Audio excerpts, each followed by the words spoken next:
Hey everyone, welcome back to the Weekly Awakening Podcast. This is your host, Cosmic Colleen, back with another weekly astrology episode. This is episode 271, and I'm going to talk about the transits that took place this week and how they are going to lead up to this lunar eclipse we have this weekend in the sign of Pisces. So first, Saturn is retrograding, and Saturn retrograded back into Pisces on Monday the 1st at 4:06 a.m. So we all woke up Monday with Saturn back into Pisces.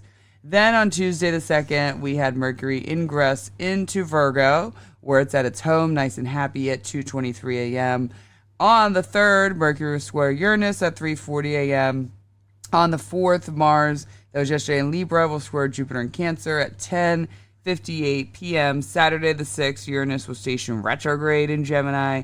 Then on Sunday, we have the lunar eclipse in Pisces. So again, it's a very interesting week leading up to this lunar eclipse. And you can tell that basically all of these transits are all in mutable signs, and we are in the eclipse season in mutable signs. So that means this week, this eclipse season we are in is most potent for my mutable placements. That is Gemini, Virgo, Sagittarius, and Pisces. You guys are all up to dock.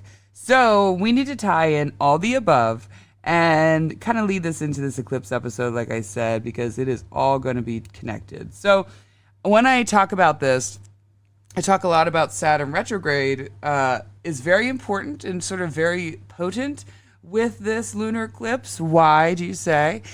Because we have had Saturn in Pisces for almost 2.5 years.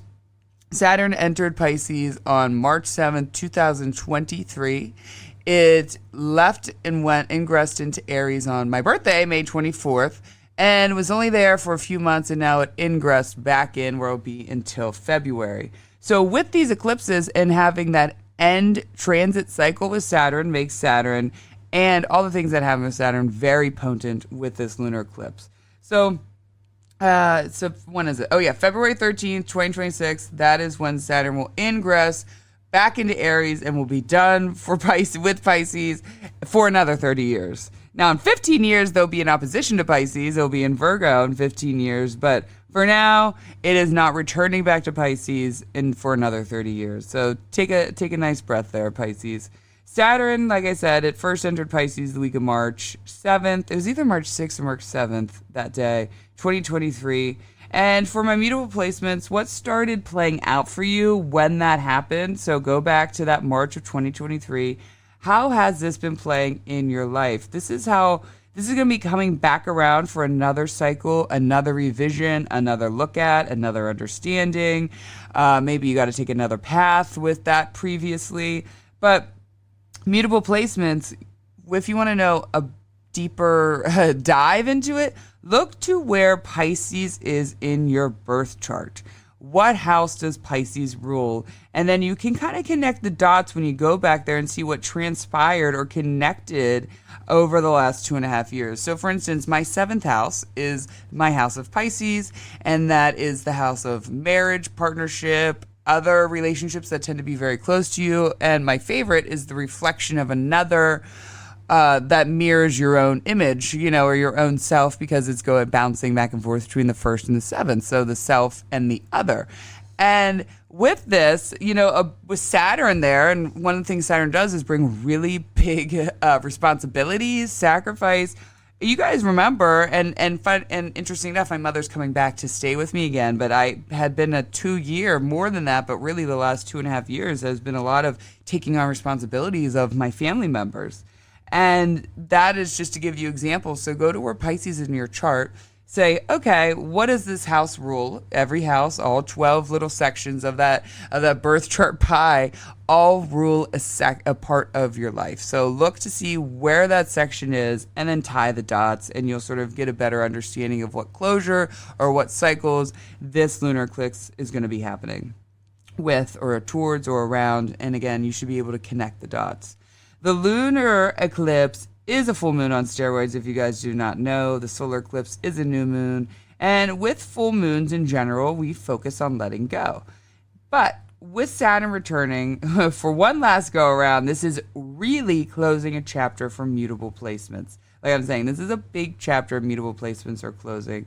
one thing about mutable placements is that they're easily forgiving, if you guys know any of those, and usually aren't so stuck and stubborn. They don't hold on to like a super hard stance of anything for too much, for too long, and on any given thing. One of the hard sides to this, though, right, that's very mutable, that's very flexible in the way they go about life and their thinking, which is what makes mutable signs so refreshing and awesome.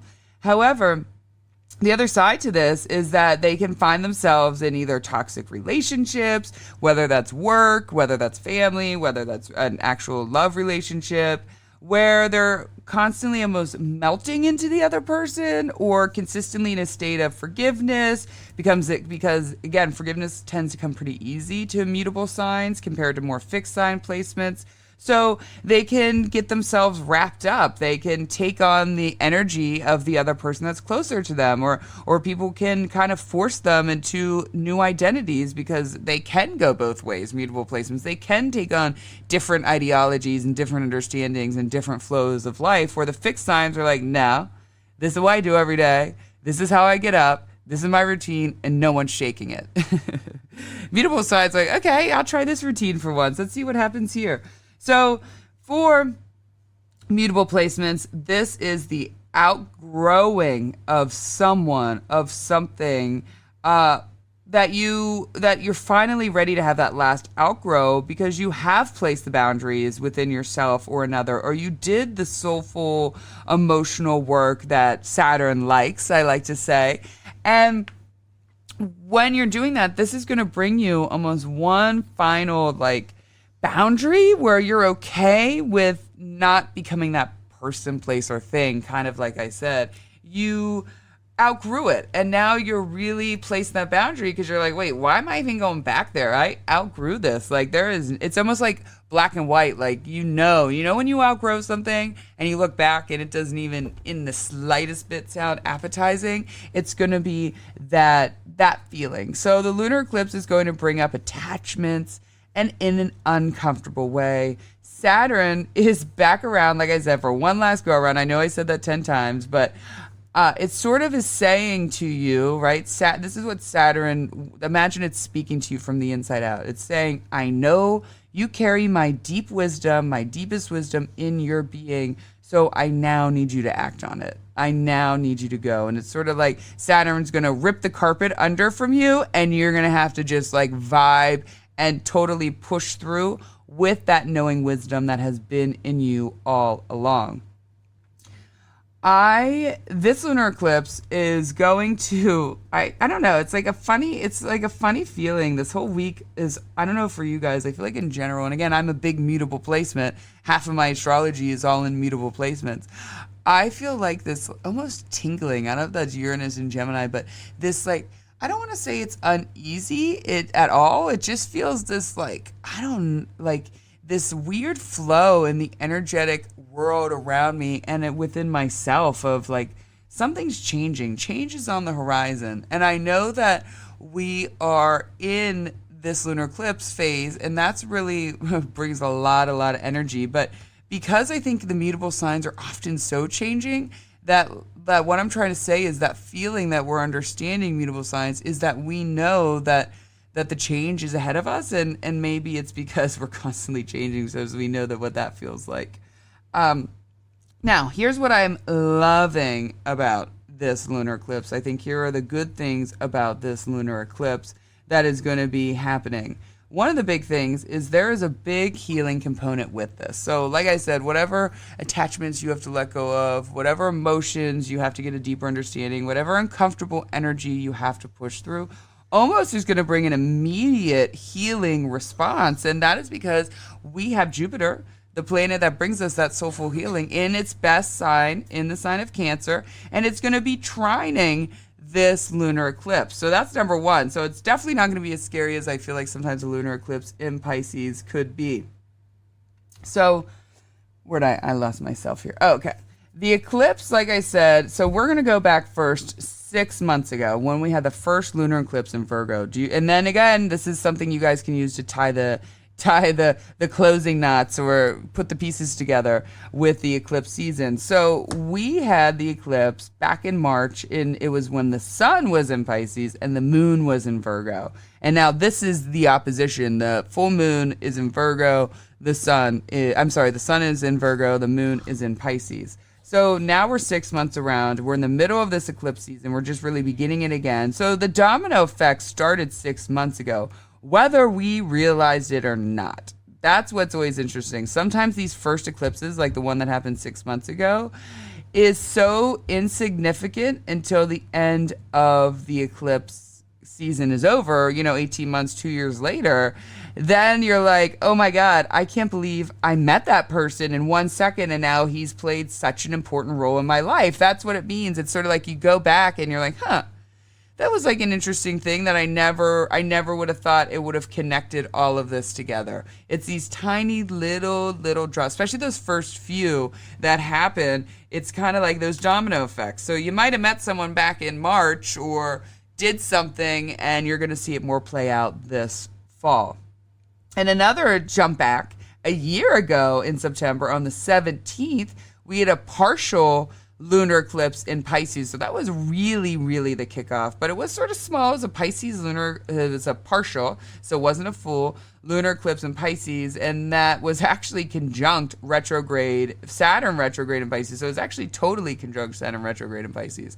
So maybe a year ago, something that you didn't do, something that you didn't show up, or maybe something you ignored is coming back around with Saturn being there.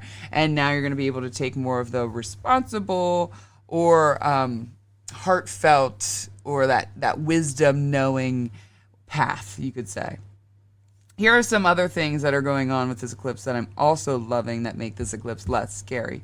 Mercury, the ruler of this eclipse, is very well dignified in its home domicile in the sign of Virgo this week. So like I said, with this lunar eclipse in Pisces, the moon is in Pisces and it will go opposite.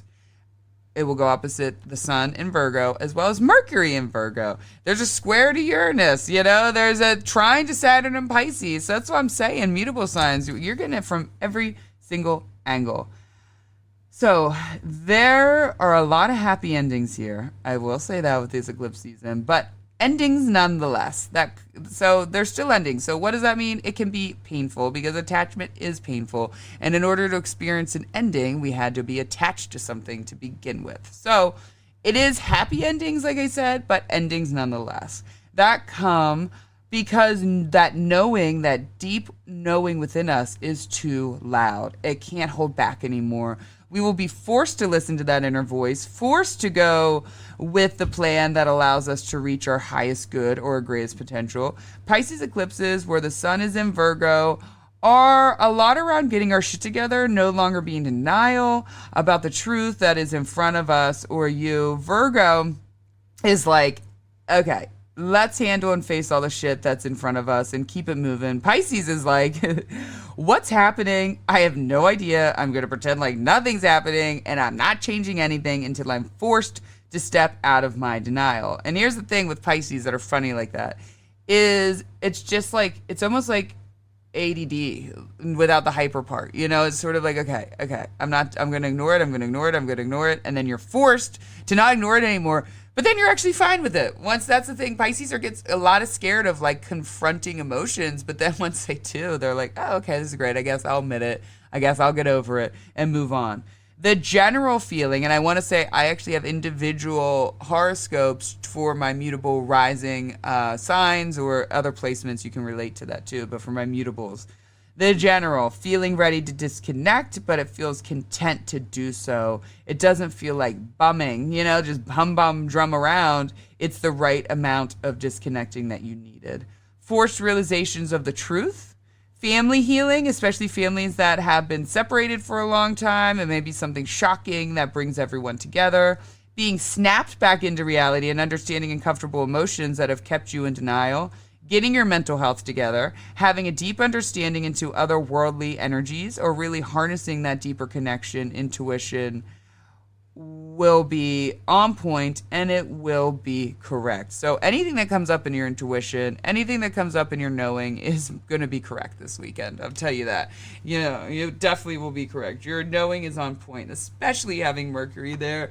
And there's a lot around the truth. Mercury reveals the truth. And if you remember, this last eclipse of season was also coupled with Neptune then slowly moving into Aries, and Neptune will also ingress back into Pisces. So we're coming back where we left. We had eclipse season. Those two major planets left Pisces. And with those two planets is a lot around the truth. And now they're returning, and we have Saturn returning. So that's why I'm saying there's this like one final truth or one big truth or realizations. Now, for my horoscopes, you can go off of the rising sign, or you can do your sun sign. I like to do rising because it's more catered to the exact house that this is playing in. Like I had said, like Pisces 7th house for me. That goes off of your rising sign.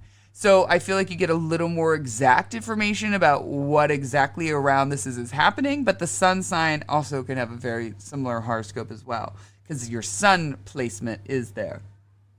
Gemini rising. This transit with Saturn has been playing out in your Pisces 10th house, which is the house of career, public eye, what you go out to do or make of yourself over the years, what you represent to those around you, the house of the dominant parent in your life, or the parent that had the most influence over you. Traditionally, both ancient astrologers, modern astrologer goes back and forth between giving the mother the 4th house and the dad the 10th house, and vice versa. But the way I feel like it shows up is the 10th house is whatever dominant parent was really like one of the biggest influences, and the 4th house is, and we'll talk about that, the 4th house is like what is the roots of your family, or who was really the most grounding, or sometimes who you had the most issues with in that 4th house, because that 4th house is hidden, but the 10th house is very, very open. 10th house is everything you see above the horizon. The 4th house is everything you don't see below the horizon. So what, like I had said, what you represent to those around you. This is for my Gemini risings. The house of the dominant parent has the most influence of you. This Saturn transit, we're going to talk about Saturn and everything, because like I said, Saturn has a big part in this eclipse with closing certain chapters. So this has definitely showed up in career changes or career moves for you. It wasn't easy with Saturn. There were questions, sort of like, maybe I don't want this. Or maybe you did get a new job and it's not what you thought it was going to be. It's not. Those are some of the challenges that Saturn brings. And it's like you have to persevere through it to get to the greatest rewards. Or maybe you're feeling like, why am I still doing this job still? Why am I still doing this for? What is it bringing me? This brought up some unexpected blocks, again, questioning everything in your life that ever existed. This also brought out questions relating to your identity and career. Who am I without my career? Does this career satisfy me? Am I, choosing my career over my soul, or how do I find balance there? So there was a lot of questions in reality to who you are versus what is this career. So this lunar eclipse is going to bring up one final question, or maybe feeling it as well, feeling over it. This is the one that is allowing you to finally free your emotions by not being scared to say it or live it. But again, it comes from pushing through some really uncomfortable emotions that you have been in denial about. There is no more in denial after this eclipse. Virgo rising. These last 2.5 years with Saturn in your 7th house, Pisces, which is the house of marriage, relationships, the other, and more importantly, the reflection of ourselves through another. This was a time where the burdens of others were coming in strong, or you had to take on responsibility of someone close to you. These last 2 years have been a lot of learning what your boundaries are and how to place them, since the general energy is breaking through uncomfortable energy to get to the truth. This is going to be about you having to force this boundary, but it will feel so good after you do that. And you feel like you're finally living now with this boundary. And again, you're really pressing that boundary. This will also have you seeing the truth in another, that Have you seen the truth in another? And since, especially with Neptune's going to be retrograding back into Pisces, it's like I said, one final truth, but it isn't just the truth in another. It can also be about the truth around within yourself and how another energy affects you. And what happens when that person's around you? How do you react? How does it make your body feel? How does it make you feel? There was a lot of that, not just with family members and not just taking on the responsibility, but it could also have been partners and we took on their mental or emotional responsibility. And in the end, we had to place a boundary to put ourselves there because it ended up not being too good for us. Sagittarius rising. First off, the fourth house, I already talked a little bit about the fourth house, is ruled by Pisces for you. And this is the house of family, foundation, property. It's a very deep or hidden family house, family secrets. It's the most hidden part in your chart. Like I said, the 10th is the most public and the 4th is the most hidden. But again, it's also our foundation. It's the ground up. It's what's made us. It's who's made us. It's how we identify now from what we first, became. Where am I at here? Sorry, my alarm. I set like 15 alarms. I'm one of those people. And I thought I turned them all off, but that one went off. So Saturn first entered 2.5 years ago, and your foundation was shaken. What you stood for, or the basis of what you always understood family to be, or how your family to be, or how you identify with your family, and how it's played out in your development is being questioned. And the last 2.5 years questioned on a deep soul level. Who am I now with? Who am I now without said person, place, or thing?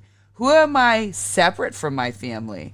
Now, your ruling planet is very well dignified in Cancer right now, so I think this is going to be more healing than anything.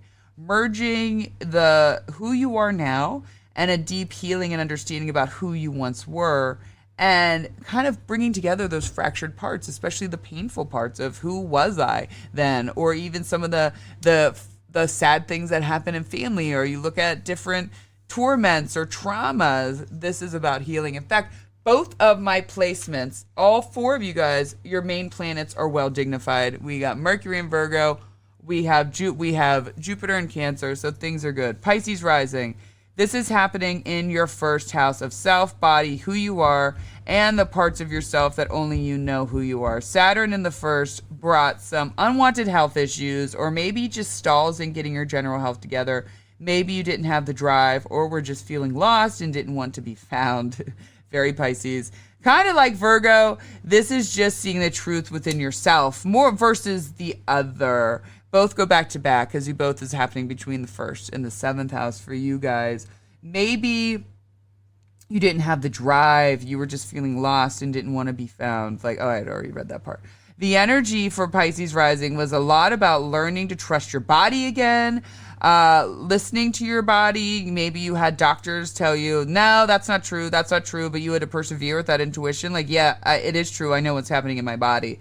But it is telling you have the knowing deep within you when it comes to what you need and what your body needs, what your mind, body, and soul needs. You may, again, have to trust yourself again and really show up in that trust because you're being challenged by someone like, nah, or maybe you have to prove that knowing again within yourself. Either way, this eclipse, the knowing will be much greater and much bigger. That's what I'm saying. So again, intuition is on point. There is not lies this week. Your body's not lying to you. Your mind's not lying to you. Your intuition's not lying to you. Sometimes those things are true. Sometimes we lie to ourselves and our body lies to us and our mind lies to us. But this is not what's happening. This is the absolute truth that you're going to hear or see this weekend. 2 weeks from now, we'll have the second new moon of the month, which I love. Like I said, with the Virgo new moon, we got the second new moon of the love, and it is a partial solar eclipse. So the grounding that comes with this eclipse is, the healing or the grounding you're going to need from this eclipse, because it is emotional, like I said. We are having a lot of water sign action, so it can be a little bit over. But in 2 weeks, you're going to get the grounded healing that you need. A big time grounded healing that you need. So I love you all. Happy eclipse season. I'll be back next week, hopefully. I love you all. And just take time, like I said, to disconnect. But don't wobble about it. I don't know if that's the right word. Don't woo. I don't know what the word I'm looking for is, but don't whine about it. Maybe just that. Just allow it to be. Be disconnected. Sit there and push through any uncomfortable energy, because if you just give it a couple more seconds, you can persevere it. I love you all, and goodbye.